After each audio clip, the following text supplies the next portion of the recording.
क्या नाम है सर आपका? बागड़ना दौरे। कहाँ से हैं आप? गुलबर्गा, कर्नाटक। अच्छा, गुलबर्गा से। ये बताइए कौन प्रधानमंत्री बनना चाहिए? नरेंद्र मोदी जी। मोदी जी क्यों बढ़िया लगते हैं सर? युवाओं को उन्होंने जितना काम दिया है किसी ने नहीं दिया। 70 साल में राहुल गांधी ने बस युवाओं को भटकाया है और गांधी परिवार ने बस लूटा है। जो करप्शन है, नेशनल हेराल्ड का केस, आज युवा सोशल मीडिया के जरिए पूरा जान चुकी है कि कितना घोटाला और क्या क्या गांधी परिवार ने और कांग्रेस ने किया है। ये बताइए, आपने नेशनल हेराल्ड का जिक्र किया है जिस पर राहुल गांधी, सोनिया गांधी बेल पर भी हैं। नेशनल हेराल्ड से हटकर बात की जाए तो कर्नाटका में तो कांग्रेस की सरकार है। सिद्धरमैया कहते हैं कि हमारी सरकार को बने हुए अभी 1 साल भी नहीं हुआ है, हमने कर्नाटका में 5 गारंटियां दी हैं, कर्नाटका को आगे ले जाने का काम किया है। आप तो कर्नाटका से आते हैं, कितना विकास सिद्धरमैया की सरकार का? सिद्धरामैया की सरकार ने बस लोगों को झूठा आश्वासन दिया है, जो आज कुछ भी नहीं मिला है। लोगों ने विश्वास किया था कि गरीब लोग को 2000 रुपये मिलेंगे या फ्री में राशन मिलेगा, जो कुछ भी नहीं मिला उनको। आज वो बस एमपी इलेक्शन तक झूठे भाषण करके बस उनको वोट के लिए आस में रखी है। उसके अलावा कांग्रेस ने कभी नहीं किया, कुछ भी नहीं किया कर्नाटक में। सस्ती करने की बात भी तो कही गई थी, उस पर क्या? उन्होंने 200 यूनिट देने के लिए बात की थी। इलेक्शन जीतने के बाद 200 यूनिट में एवरेज निकालने की बात की है। मतलब 70 से 80 यूनिट की वादे किए उन्होंने, जो इलेक्शन में कहा कि 200 यूनिट तक फ्री देंगे हम।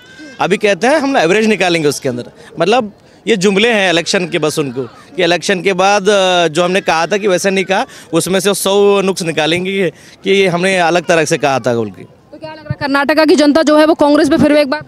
कर्नाटक में अभी एमपी इलेक्शन में बताएगी। मोदी जी की ताकत और देंगे वो लोग। 25 से 28 सीट देंगे इस बार। अच्छा, इस बार पक्का। क्यों भरोसा है कर्नाटक वाले लोगों को? ऐसे कहा जाता है कि साउथ में जो है वो बीजेपी का वर्चस्व कम है क्योंकि वहाँ की रीजनल पार्टियों का ज्यादा है, पर आज जिस तरीके से आज मैं देखती हूँ कि वहाँ के लोग जो है वो मोदी के लिए पसंद कर रहे हैं, कारण क्या है? जैसे कि हमने कहा कि नेशनल इंटरनेशनल लेवल तक ने मोदी जी ने एक इंडिया को अलग लेवल पे लेके गए हैं। और वैसे ही हमारे साथ जो युवाओं के साथ जो कनेक्शन है, स्टार्टअप्स, पहले भी स्टार्टअप्स हुआ करते थे, लेकिन रिसेंटली हमने सोशल मीडिया के ज़रिए से देखा जितना स्टार्टअप ये 9 साल में हुए हैं, वो स्टार्टअप्स होने के साथ और बेनिफिट्स भी, रेवेन्यू भी मिला है गवर्नमेंट को। तो इसका ये मतलब ही है तो कि मोदी जी ने युवाओं को रोज़गार भी दिया है स्टार्टअप के थ्रू। ऐसे नहीं कि डायरेक्ट कंपनी में ही नौकरी मिलना ही रोज़गार है, स्टार्टअप के थ्रू हम 100 लोगों को भी तो नौकरी दे रहे हैं। तो कहते हैं युवाओं के भविष्य को बर्बाद कर रहे हैं मोदी जी। अब युवा के बारे में एक बूढ़ा आदमी से मैं नहीं सुन सकता। अब उससे बड़ा बूढ़ा आदमी युवा के बारे में कहता तो मैं क्या बोलूँ अब, क्योंकि उन्होंने तो 70 साल बस युवाओं को झूठे आश्वासन दिए, लेकिन कुछ भी एक रास्ता नहीं बना के दिया। कांग्रेस कहती है एक बार मौका देकर देखो, 10 दिन में गारंटियां पूरी होंगी, वो ज्यादा काम करेंगे, भरोसा तो करो। ये फ्री के जो जुमले हैं सर जी, मैडम जी, कहाँ से देंगे वो लोग पैसे? घर से तो नहीं देंगे, वो हमारे टैक्स के पैसे लगेंगे, फिर से टैक्स बढ़ाना पड़ेगा, फिर लोड तो टैक्स पेयर पे आ जाएंगे। मतलब इसका मतलब टैक्स पेयर पे लोड डालेंगे ये लोग, कांग्रेस वाले। देश को पीछे ले गए मोदी जी, देश में महंगाई की मार है। अरे यार, जब पूरी दुनिया स्वीकार मान रही है उनको, मोदी जी को, कि देश का डेवलपमेंट किस हद तक गया है, तो अब कैसे माने ये लोगों को? अब देश की युवा जान चुकी है ये झूठे जुमले इलेक्शन तक ही सीमित है, ये आगे नहीं जाएंगे ये लोग, बिल्कुल नहीं जाएंगे। इस बार मोदी जी 400 पार जाएंगे, बिल्कुल। क्या नाम है सर आपका? मैम गौरव अग्रवाल। कहाँ से हैं? यूपी। तो अब प्रधानमंत्री कौन बनना चाहिए? मोदी जी। मोदी जी क्यों सर? सिर्फ मोदी जी, क्योंकि आज मोदी जी हैं जिन्होंने देश को इस ऊंचाइयों पर ला दिया है। आज हमारे काफ़ी दोस्त विदेश में रहते हैं, तो उनका कहना है कि आज हमें लगता है कि हम भारत के हैं, आज हमें इज्जत से देखा जाता है। आज से 10 साल पहले उनकी वहाँ कोई वैल्यू नहीं थी। आज सिर्फ मोदी जी और भाजपा सरकार के कारण ही देश इस स्थिति में पहुँच चुका है। आज हमारे जो पड़ोसी मुल्क हैं, चीन, पाकिस्तान, वो भी 100 बार सोचते हैं। तो जो मोदी जी का विज़न है वो बहुत क्लियर है, और हम तो वैसे ही यूपी वाले हैं। हमारे यहाँ योगी जी का जो जलवा है वो रोल मॉडल है पूरे देश के लिए, और योगी जैसा मुख्यमंत्री हर प्रदेश में होना चाहिए। बिल्कुल। विपक्ष कहता देश में लोकतंत्र खत्म कर दिया मोदी सरकार ने, विदेशों में बदनामी हो रही है। अब विपक्ष के लिए कुछ बचा नहीं है, क्योंकि विपक्ष को अब कहीं से इनकम ऑफ सोर्सेज नहीं बचे हैं। जो उन्होंने सालों तानाशाही की है वो सब खत्म हो गई है। अब जनता हर चीज़ समझने लगी है। अब वो छोटे छोटे प्रलोभन देके जनता का वोट नहीं ले पा रहे हैं, इसीलिए उनको लोकतंत्र खत्म लगता है। बाकी लोकतंत्र तो अब आया है भारत में। थैंक। विपक्षी आवाज़ को दबाया जा रहा है, काम कुछ हो नहीं रहा है, ईवीएम का इस्तेमाल करके मोदी जी सत्ता में आ रहे हैं। आप भी देख रही हैं काम हो रहा है कि नहीं हो रहा है। आप आज से 20 साल पहले का देश देखिए और आज का देश देखिए, तो ये तो आपको पूछना ही नहीं चाहिए काम हो रहा है कि नहीं हो रहा है। यदि वो कर्नाटक जीत जाएं तो ईवीएम सही है, उनके कैंडिडेट जीत जाएं तो ईवीएम सही है, और यदि वो कहीं हार जाते हैं तो ईवीएम पे दोष देते हैं। पहले वो अपने जांच करें, अपने अंतर देखें, क्या कमियां हैं, क्या कमियां रहीं कि जनता उनको इस प्रकार से नकार रही है। मजबूत विपक्ष का होना देश में बहुत ज़रूरी है, लेकिन हमें नहीं लगता है कि 2024 में कोई विपक्ष होगा। सिर्फ मोदी जी ही एक तरफा आएंगे और इस बार तो 400 सीटें एनडीए की आएंगी ही आएंगे। महागठबंधन कह रहा मोदी सरकार को उखाड़ फेंकेंगे। उनके कहने से हमारे बुंदेलखंडी में कहावत है, कौआ कोसे ढोर नहीं मरते, ऐसे ही ये है इसका। बुंदेलखंड से आए। जी, सर ये बताइए, वहाँ तो पहले काफी पानी की समस्या और डैम वगैरह बनवा दिए गए हैं मोदी सरकार की तरफ से, कैसा काम चल रहा है विकास कार्य? मैम अब वहाँ पर कोई समस्या नहीं है। इससे पहले जब सापा सरकार, कांग्रेस सरकार थी तो 24 में से 8-8 घंटे लाइट आती थी, और आज के समय में वहाँ लाइट का कोई इशू नहीं है, पानी का कोई इशू नहीं है। घर घर पानी पहुँचाने का काम भाजपा सरकार ने किया है। सर जो उत्तर प्रदेश विधानसभा की सभा समय जो वहाँ डैम वगैरह बनाए जा रहे थे उनका काम कितना हो चुका है? हाँ, लगभग हो चुका है, और ये केन लिंक परियोजना जो चल रही है उससे वहाँ के लोगों को बहुत फायदा होगा, वहाँ के किसान बहुत सुखी हो जाएंगे। तो ये जो किसान है इस बार उत्तर प्रदेश का भरोसा कर रहा है सरकार? बिल्कुल कर रहा है। अभी आपने इसका रिजल्ट एमपी में देख लिया, एमपी बुंदेलखंड में ही आता है, एमपी और यूपी बॉर्डर बुंदेलखंड में आता है। तो पूरे सब जगह कांग्रेस बोलने के बाद भी सरकार भाजपा की आई है, तो ये एक उसकी शुरुआत है। और 2024 में तो खेल खत्म है सबका, सिर्फ भाजपा। 24 में अगर मोदी जी आ गए तो देश में लोकतंत्र नहीं रहेगा, तानाशाही बढ़ जाएगी।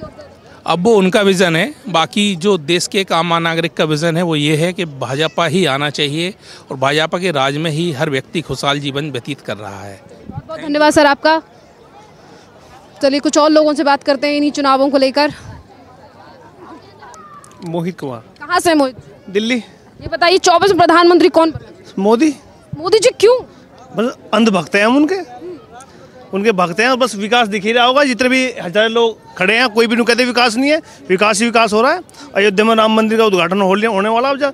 जय श्री राम। जय श्री राम। कह रहे हैं हिंदुत्व का मुद्दा इस्तेमाल करके बीजेपी बार-बार सत्ता में। सब कहने वाली बातें हैं, ये हिंदू राष्ट्र है, हिंदू राष्ट्र ही रहेगा, ठीक है। सब कहने वाली बातें हैं, मोदी ही रहेगा, और आने वाले टाइम में योगी आएगा 100%। जब तक जीवन में हमारा वोट बीजेपी को जाएगी। क्यों ऐसा, मतलब ऐसा क्यों? आपको किसी और पे भरोसा क्यों नहीं? भरोसा इसलिए नहीं है कि आज तक कभी काम हुआ नहीं है इस तरह का।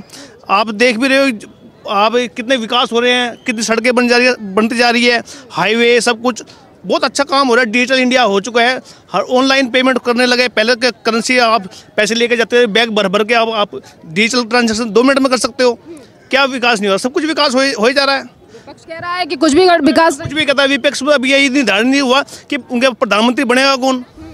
उनको अभी कुछ, उनका कोई कभी राहुल गांधी को, कभी ममता बनर्जी, इनको ये सोच ही नहीं पा रहा कि हमारे यहाँ पे आपकी चीफ, हमारा मुख्यमंत्री, हमारा प्रधानमंत्री बनेगा कौन। अच्छा ये बताइए, आप दिल्ली से हैं, आम आदमी पार्टी भी तो कह रही है कि अरविंद केजरीवाल कड़ी टक्कर देने वाले हैं कि मोदी जी। अरविंद केजरीवाल तो दिल्ली तक ही सीमित है, बस उससे बाहर नहीं जा पाएगा वो। अगर वो फ्री बंद करते वो दिल्ली से भी बाहर निकल जाएगा, दिल्ली से भी बाहर निकल जाएगा। फ्री बंद कर दे। फ्री का मुद्दा नहीं है, वो कहते हैं दिल्ली को हमने चमकाया है, नंबर 1 बनाया है, इसीलिए पता नहीं, मुझे तो चमकती नजर नहीं आ रही, पर जब तक मोदी है तो यही चमकती नजर आ रही है बस। यहाँ और भी खड़े हैं, मैंने क्यों कोई मोदी को झूठा बता दे। मोदी ही सबसे बढ़िया है। जय श्री राम। आने वाले टाइम में भी मोदी आएगा बस। युवाओं का भविष्य बर्बाद कर रहे हैं मोदी जी, और ये बात राहुल गांधी कई बार। सबके चेहरे खिले हुए नजर आ रहे हैं, मुझे तो किसी का ऐसा दिख रहा है जो कोई निराश खड़ा हो। सबके चेहरों पर चमक है। मोदी ही आएगा, मोदी ही आएगा, मोदी। लोगों से बात, क्या नाम है सर आपका? दिलीप कुमार। आप बताइए सर 2024 में प्रधानमंत्री कौन बने? मोदी, ओनली मोदी जी, मोदी ही आएंगे। सर मोदी जी क्यों बढ़िया? मोदी जी कितने काम किए देश के लिए, अयोध्या में राम मंदिर बनवा दिए और बहुत सारे काम किए उन्होंने। आज गीता जयंती है, भागवत गीता का प्रचार कर रहे हैं मोदी जी का, देखिए इतना नाम है, जहाँ भी जाइएगा मोदी मोदी है, एकदम मोदी रंग है। सर ये बताइए, देखिए आपके हाथ में भगवत गीता है, इसी को लेकर देखिए लगातार जो है वो मोदी सरकार पर आरोप लगाए जाते हैं कि ये सरकार जो है वो हिंदू मुस्लिम ज्यादा कर रही है, या देश में जो है वो नफरत का माहौल कर रही है। ऐसा कुछ नहीं कर रहे, जो गलत है वो गलत है, और जो गलत है वो डरेंगे मोदी से। जो सही है बिल्कुल सीना तान के मोदी जी के साथ खड़े हैं। हिंदू मुस्लिम का कोई ऐसा नहीं है, मुस्लिम भी मोदी जी के साथ है बिल्कुल।